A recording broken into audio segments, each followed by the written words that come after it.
दोस्तों आज के इस वीडियो में हम बात करने वाले हैं कि how to become a doctor, और सीधे शब्दों में कहें तो एमबीबीएस कैसे कंप्लीट करें, क्या प्रोसेस है। और इस वीडियो में मैं आपको बताऊंगा कि क्या है एनडब्ल्यूटी नीट का पूरा प्रोसेस, और साथ में एमबीबीएस के अलावा और कौन से डॉक्टर में कोर्सेज हैं। तो दोस्तों आई एम श्योर कि आप इस वीडियो को कम्प्लीटली एंड तक देखिए और आपको सारी बातें क्लियर समझ आ जाएंगी कि आपको कैसे करना है, क्या करना है और क्या बनना है। तो दोस्तों अभी तक आपने नोटिफिकेशन बेल का आइकन ऑन नहीं किया है तो प्लीज ऑन कर लीजिए, क्योंकि इससे हमारे आने वाली न्यू वीडियो की नोटिफिकेशन आपको सबसे पहले मिला करेंगे। तो दोस्तों bachelor of medicine and bachelor of surgery यानी कि एमबीबीएस ये रेगुलेट करता है एमसीआई, और साथ में बीडीएस कोर्स को भी यानी कि बैचलर ऑफ डेंटल सर्जरी। अब ये दोनों courses government colleges, private colleges या फिर फॉरेन से कहीं से भी कर सकते हैं। लेकिन अगर आप इंडिया में करते हैं तो अब नेट का एग्जाम देना एनडब्ल्यूटी का मस्ट हो गया है 2018 के बाद। नेट के बारे में डिटेल करने से पहले मैं आपको कुछ बता दूं कि इंडिया में लिस्ट ऑफ मेडिकल कॉलेजेस 2017 के अकॉर्डिंग 460 मेडिकल कॉलेज है इंडिया में, जिसमें से सबसे ज्यादा कर्नाटक में है 34, उसके बाद आंध्र प्रदेश में 28 और उसके बाद महाराष्ट्र में 25, फिर तमिलनाडु 24। और ऑब्वियसली आप देखते भी हैं कि ज्यादातर नर्सेज आपको कर्नाटका या फिर आंध्र की ही मिलती हैं। और मैं आपको बता दूं कि डॉक्टर बनना अपने आप में ही एक उपलब्धि होती है, गुडविल क्रिएट होती है। जब आप किसी से कहते हैं कि आई एम अ डॉक्टर, आपके आगे प्रीफिक्स हो जाता है DR, ये बहुत बड़ी बात होती है। तो नेट के एग्जामिनेशन देने के लिए जो आपकी एलिजिबिलिटी है वो 12th क्लास में 50% मार्क्स होने जरूरी हैं। और एक बहुत इंपॉर्टेंट बात कि आप ओपन स्कूलिंग से नहीं होंगे या फिर कोई प्राइवेट स्कूल से नहीं होंगे। प्राइवेट स्कूलिंग मीन्स घर पे बैठ के जो पढ़ाई होती है, और आपका जो सब्जेक्ट है वो फिजिक्स, केमिस्ट्री, बायो या फिर बायोटेक्नोलॉजी और इंग्लिश, इनमें पास होना बहुत जरूरी है। और अच्छे मार्क्स मींस 50% मार्क्स लाने जरूरी हैं इनमें। और जो स्टूडेंट हैंडीकैप हैं उनका 45% है, और जो SC/ST से है उनका 40% है। और इसमें जो एज की लिमिट है वो लोअर लिमिट 17 है और अपर लिमिट जो है वो 25 है। इसमें अपीयर हो सकते हैं चाहे वो इंडियन नेशनल हो, NRI हो, नॉन रेजिडेंस इंडियंस, या फिर ओवरसीज सिटीजन ऑफ इंडिया हो, OCI, या फिर persons with Indian origin PI हो, या फिर फॉरेन नेशनल हो, वो सभी इसमें अपीयर हो सकते हैं। और अब यहाँ पे बिल्कुल कंफर्म हो गया है कि जो 100% एडमिशन है MBBS में और BDS में वो आपको नेट UG के एग्जाम के थ्रू ही मिलेगा। साथ में जो इनके रीजनल लैंग्वेजेस में भी नेट के एग्जाम दिए जाते हैं, जैसे हिंदी, इंग्लिश, असम, बंगाली, गुजराती, कन्नड़, मराठी, उड़िया, तमिल, तेलुगु, उर्दू। और इसमें जो 50% जो रिजर्व सीट्स है वो स्टेट्स का रहता है। अब बात करते हैं इसके पैटर्न के बेस पे कि जो इसका मोड ऑफ एग्जामिनेशन होता है वो ऑफलाइन है पूरा। टाइम ड्यूरेशन 3 आवर्स का है। मीडियम ऑफ एग्जाम मैं आपको बता चुका हूँ, हिंदी, इंग्लिश, असामी, उन सभी लैंग्वेजेस में। क्वेश्चन पेपर जो है वो मल्टीपल चॉइस क्वेश्चन आएगा, मींस आपको ऑप्शन फिल करने होते हैं। सेक्शन जो है फिजिक्स का 45 क्वेश्चंस रहते हैं, केमिस्ट्री में भी 45 और बायोलॉजी में 90 क्वेश्चंस रहते हैं। टोटल नंबर ऑफ क्वेश्चन जो हो गए वो 180 हो गए। टोटल मार्क्स जो है इसका वो 720 का रहता है। और साथ में अगर आप एक सही आंसर देते हैं तो आपको 4 मार्क्स मिलता है, और वहीं पे अगर एक गलत हो गया तो 1 मार्क्स आपका सही वाले में से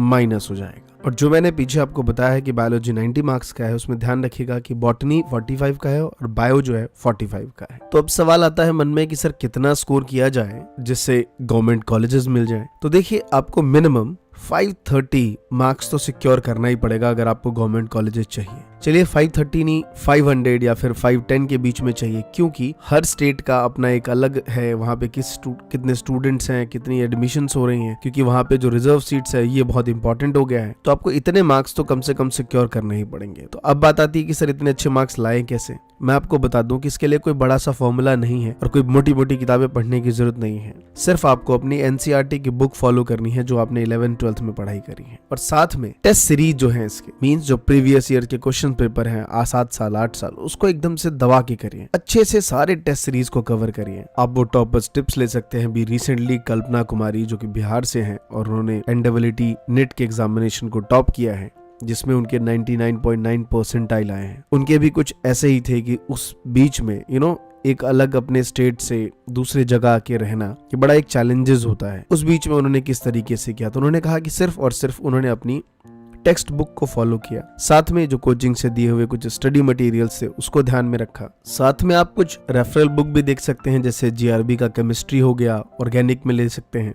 ये बुक आप परचेज करके उसे पढ़ सकते हैं। सबसे बड़ा जो इम्पोर्टेंट रूल है वो है टेस्ट सीरीज। आप ऑनलाइन टेस्ट सीरीज सॉल्व करिए, कि टाइम पे आप कर पाते हैं नहीं, या कितना कर पाते हैं, क्योंकि क्वेश्चन जो है वो जनरली डायरेक्ट वे में नहीं आते, क्योंकि ऑब्वियसली वो मल्टीपल चॉइस क्वेश्चंस है, तो किसी भी चीज को मल्टीपल में कन्वर्ट कर देना आते हुए को कहीं ना कहीं कंफ्यूजन क्रिएट कर देता है कि इसका आंसर ए होगा या फिर बी। क्योंकि अगर नेट की एग्जामिनेशन की आप बात करेंगे तो आप देखेंगे कि तकरीबन 13 लाख स्टूडेंट इसमें अपीयर होते हैं, जिसमें से 7 लाख के करीब पास होते हैं। और आपको मैं बता दूं, बहुत हैरत की बात होगी कि सिर्फ और सिर्फ कॉलेजेस में 63,000 या फिर चलिए ज्यादा से ज्यादा 65,000 सीट होगी नेक्स्ट ईयर तक, अगर आप थोड़े लेट वीडियो देख रहे होंगे तो ऑन एन एवरेज कुछ 5 से 6% लोग गवर्नमेंट कॉलेजेस में एडमिशन ले पाए। तो इससे आप अंदाजा लगा सकते हैं कि कंपटीशन कितना टफ होता है। लेकिन ऑब्वियसली हम में से कोई 5% होगा, अगर ये सोचेंगे तो वो लाइन बिल्कुल आप पे सूट कर जाएगी कि जब तुम सो रहे हो तो उस टाइम कोई ना कोई पढ़ रहा होगा, और जिस दिन वो तुमसे मिलेगा वो जीत जाएगा। तो ये राइट है,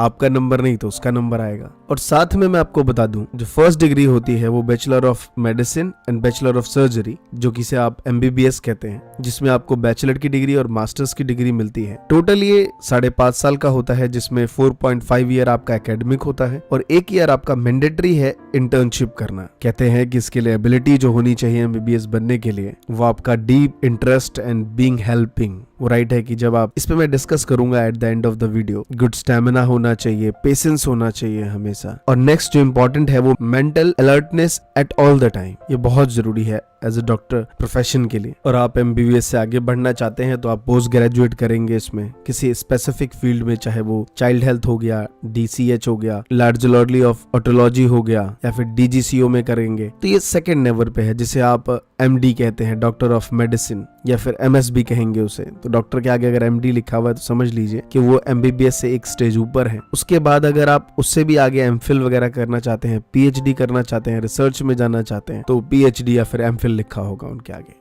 BDS का भी सेम कोर्स है, बैचलर ऑफ डेंटल सर्जरी है, इसमें 4 ईयर का ये कोर्स है और 1 ईयर का इसमें भी आपको इंटर्नशिप करना ही पड़ेगा। अब मैं आपको बता देता हूँ कि जो मैंने आपको स्टार्टिंग में कुछ कॉलेजेस बताए ऑल ओवर इंडिया में और ऑल ओवर स्टेट में सबसे ज्यादा कहाँ है, उसके बाद कुछ फेमस कॉलेजेस हैं जैसे टॉप यूनिवर्सिटी, जहाँ बच्चों की पहली प्रायोरिटी थी कि मुझे इसमें एडमिशन मिल जाए, जैसे कि all India institute of medical science, AIIMS सबसे फेवरेट होता है इनका, और दिल्ली तो सबसे फेवरेट है। और मैं बता दूं अगला कि Jawaharlal institute of post graduate medical education of research में, इसमें नेट की एग्जामिनेशन की जरूरत नहीं होती, उनका अपना खुद का एक एग्जामिनेशन होता है। अब बात करते हैं कि इन कोर्सेज को करने में कितने एक्सपेंसेस आएंगे। ये बहुत ही मोस्ट इंपॉर्टेंट रहता है, क्योंकि हमें फैमिली का बैकग्राउंड भी देखना है। बहुत से लोग डॉक्टर बनाने के लिए, इंजीनियर बनाने के लिए अपना घर तक भेज देते हैं। तो मैं आपको पहले क्लियर बता दूं कि 2 टाइप के कॉलेजेस हमने देखा, एक प्राइवेट और एक गवर्नमेंट कॉलेजेस। अगर आपको गवर्नमेंट कॉलेजेस में एडमिशन मिल जाता है तो MBBS तकरीबन 5.5 साल का कोर्स है, जिसमें आपका जो कॉलेजेस फी है वो नॉर्मल रहती है, रजिस्ट्रेशन वही 1000-2000, और साथ में ईयरली जो उसकी फीस है वो लाइक 20,000-25,000 के करीब। बहुत सारी स्कॉलरशिप भी मिल जाएगी अगर बहुत से बच्चे पे करने के लिए कैपेबल नहीं है तो। इन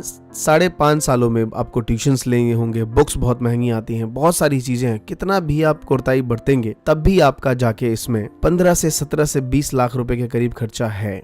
इतना अगर आपका बजट है तभी आप इन सब कोर्सेज को करिए, नहीं तो पहले से देख लीजिए कि क्या क्या ऑप्शंस हैं, इसके अलावा स्कॉलरशिप कहाँ से मिलेगी, इन वगैरह। उसके बाद अगर आपका प्राइवेट कॉलेजेस में होता है, मींस गवर्नमेंट कॉलेज में एडमिशन नहीं हो पाया, तो यहाँ पे आप मान के चलिए मिनिमम 1 करोड़ का खर्चा है, मिनिमम। शायद ये बात बहुत से बच्चे बोलेंगे चल चुप हो जा, बट मैं सच बता रहा हूँ आपको। मुझे आंध्रा में, जब मैं आंध्रा में था विजयवाड़ा में, तो मुझे तकरीबन 10 ऐसे स्टूडेंट मिले जो बहुत ज्यादा फ्रस्ट्रेटेड थे। वो कहते कॉलेजेस में सर अब तक 1.5 करोड़ रुपए भर चुका हूँ, कितने लोन है हमारे ऊपर, और अब तक कॉलेज वाले कुछ डिग्री का इशू था उनका। तो बेसिकली आपका, और आप पता कर लीजिए किसी से भी, कि 1 करोड़ कम से कम मिनिमम खर्च तो है ही आपका MBBS करने के लिए प्राइवेट कॉलेजेस में।